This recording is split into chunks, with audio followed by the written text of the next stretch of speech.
a video for pre-calculus for 7.3,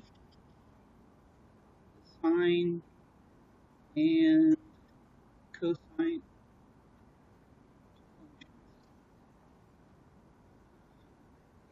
And I've already talked about the quadrantal angles.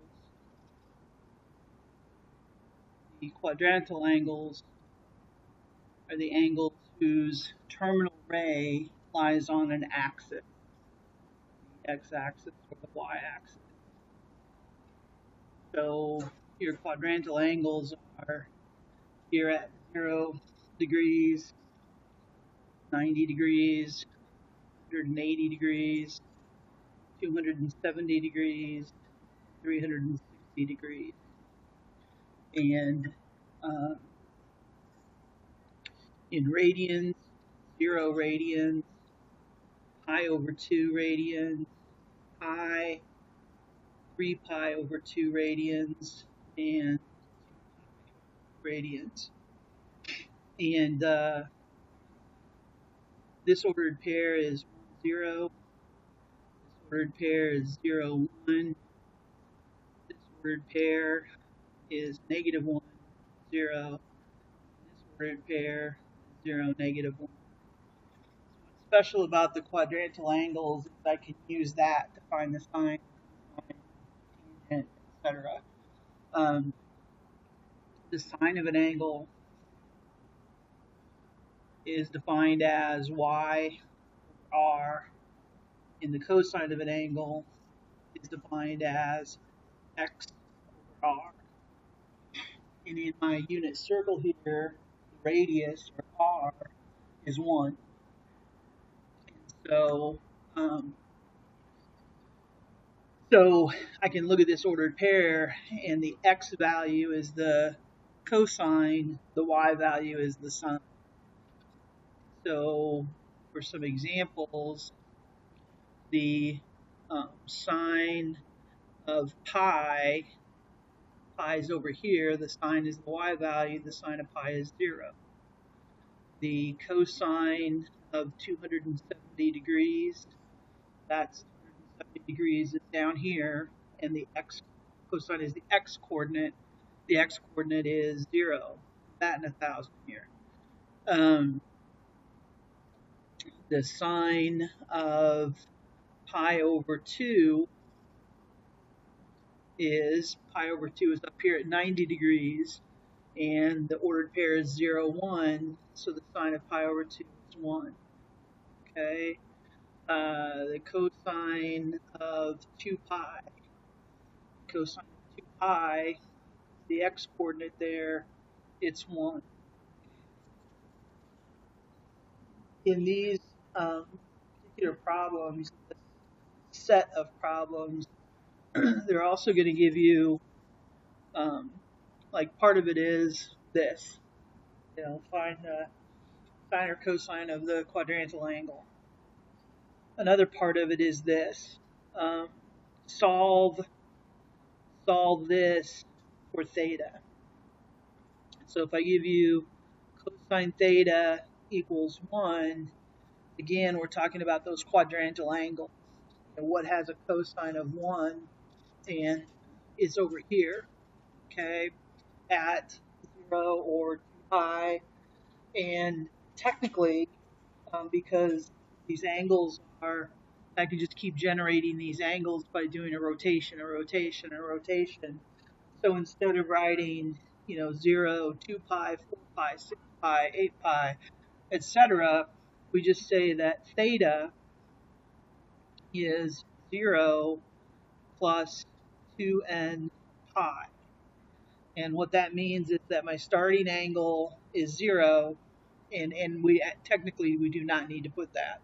But then my starting angle is 0, and then if there's 0 revolutions, I get 0 degrees or 0 radians. If there's 1 revolution, I get 2 pi. If there's 2 revolutions, I get 4 pi. If there's 3 revolutions, I get, and so on and so forth.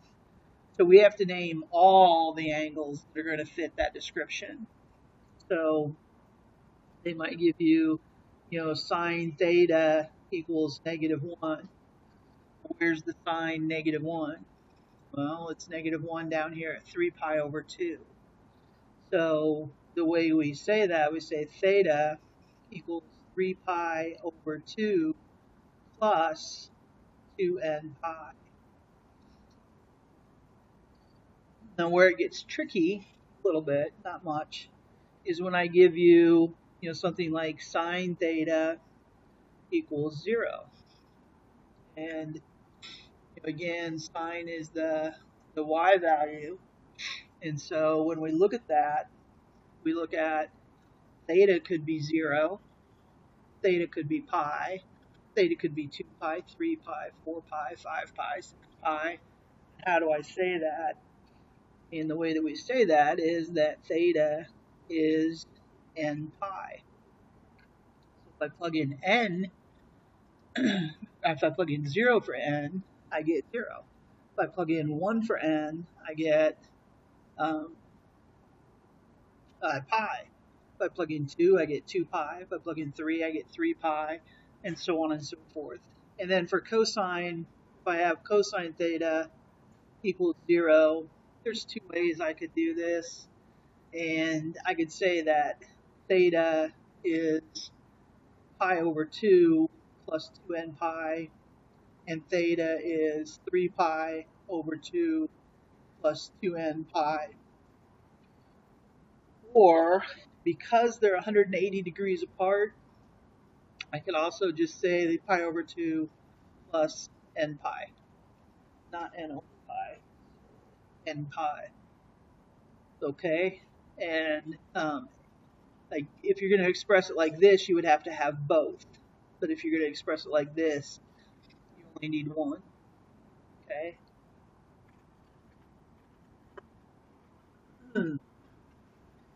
Then the other part of this section is learning how to count by fraction. And I stated the first day we started trig, I said the angles we're interested in are 30 degrees, 45 degrees, and 60 degrees. Okay? And if we're in degrees, those aren't difficult to figure out where they are. If I'm asking you to find the sine of 135 degrees, well, the sine of 135 degrees would be in this quadrant. This is 135 degrees. And on today's homework, they're just going to ask you, is that going to be positive, negative, or 0? And the way we remember this, I remember this, is that all 6 of the trigonometric functions are positive in the first quadrant. Okay? Sine is positive in the second quadrant. All the others are negative. And by all the others, I mean cosine and tangent right now. Tangent is positive in the third quadrant, and sine and cosine are negative. And cosine is positive in the fourth quadrant, sine and tangent would be negative. So all students take calculus. They're smart, all students take calculus. Not smart, but smart like it, then they should take that class. It's a fun class. That kind of smart. So in this first quadrant, they're all positive. In the second quadrant, sine is positive, students. In the third quadrant, tangent is positive. And in the fourth quadrant, cosine is positive. Okay? So part of what they're going to do is they're just going to give you some angles and say, cosine of 330 degrees. Is that positive, negative, or 0? And we're going to say, well, 330, that's in this fourth quadrant. Cosine in the fourth quadrant is positive. But going back to what I was talking about, 30 degrees is pi over 6. 45 degrees is pi over 4. And 60 degrees is pi over 3. So what's helpful is if I tell you how to find, pi over 4. How do I find the pi over 4 angle? And this is how. We count around this coordinate plane, okay? Here's my coordinate plane. And we do the pi over 4s first.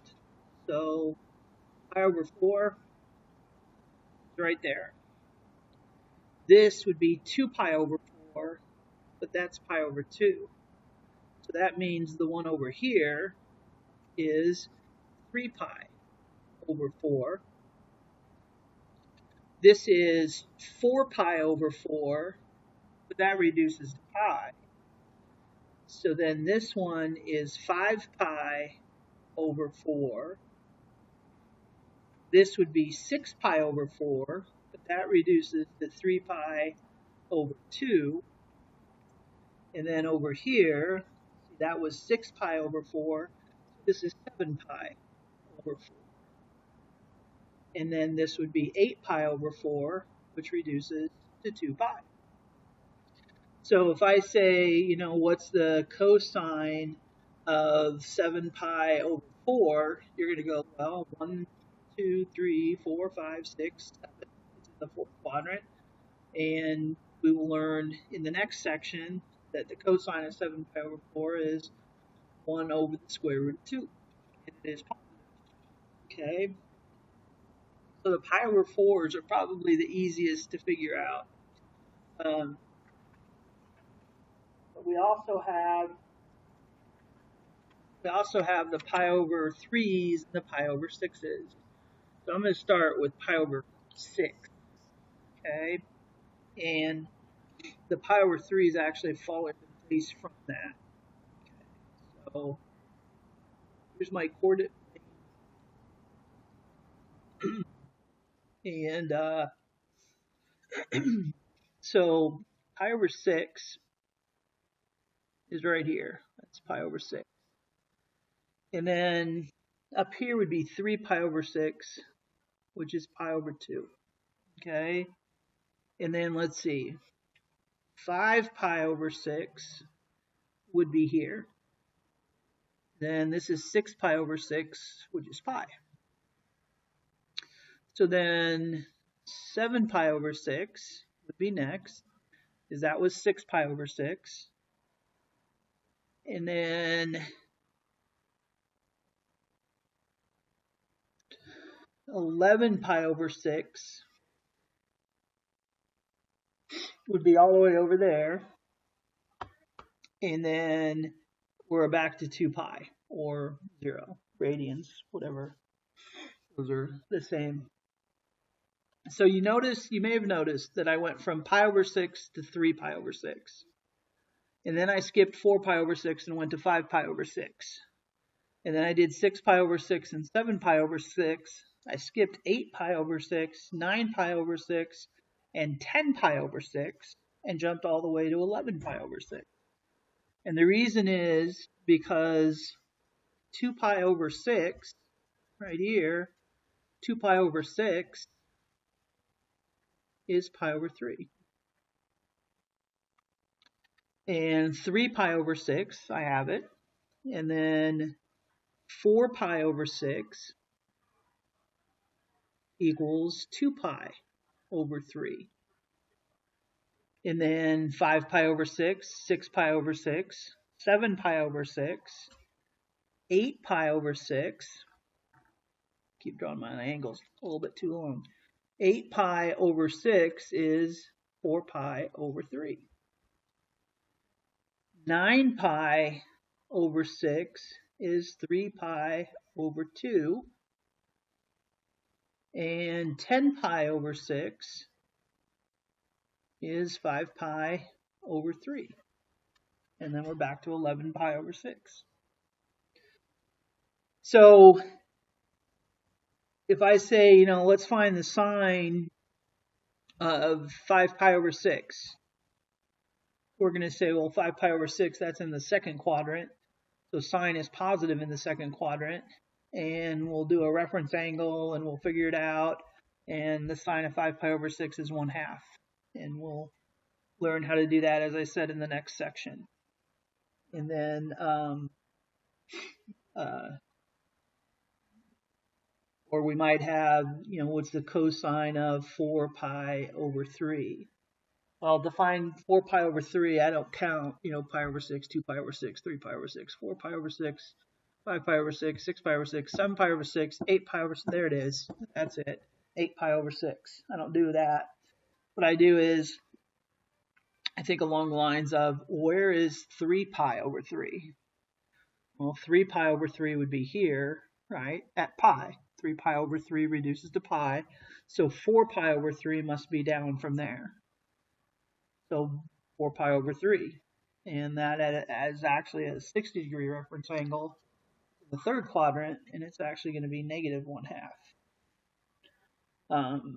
So anyway, again, this I'm not concerned about. I do want you to be able to count, you know, by pi over 4, by pi over 3, by pi over 6. We'll do enough of these problems, you know, repetitiously, that you'll start to remember, you know, where they are. And I've always felt that this kind of helps us figure out where those angles are. Okay. And so, let's see.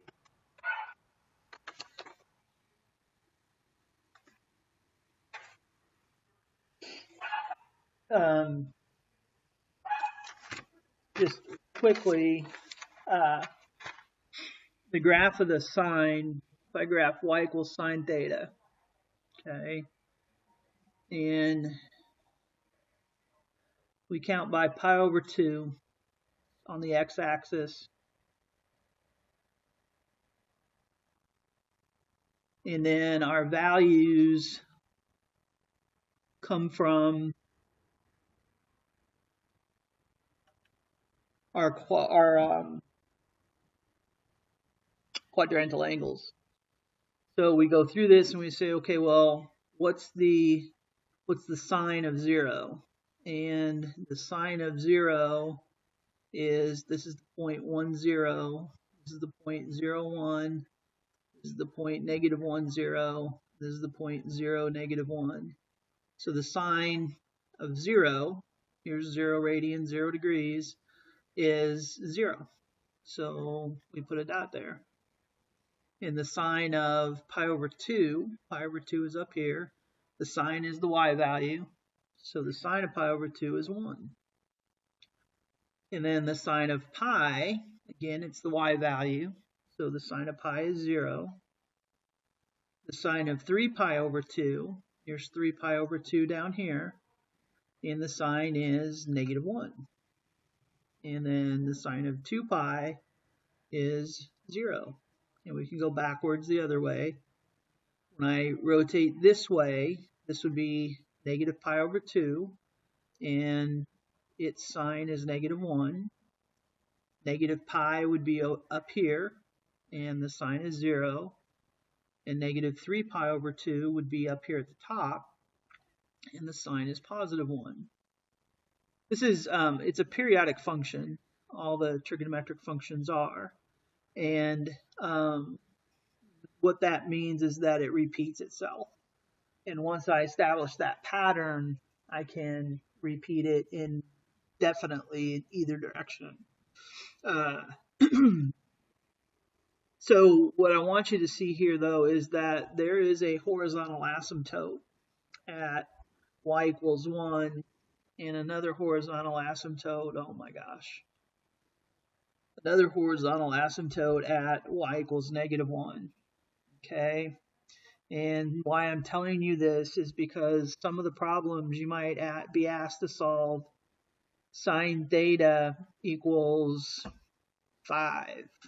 What angle has a sine of 5? Well, the answer is none. There are no angles. The range of the sine function is between -1 and 1.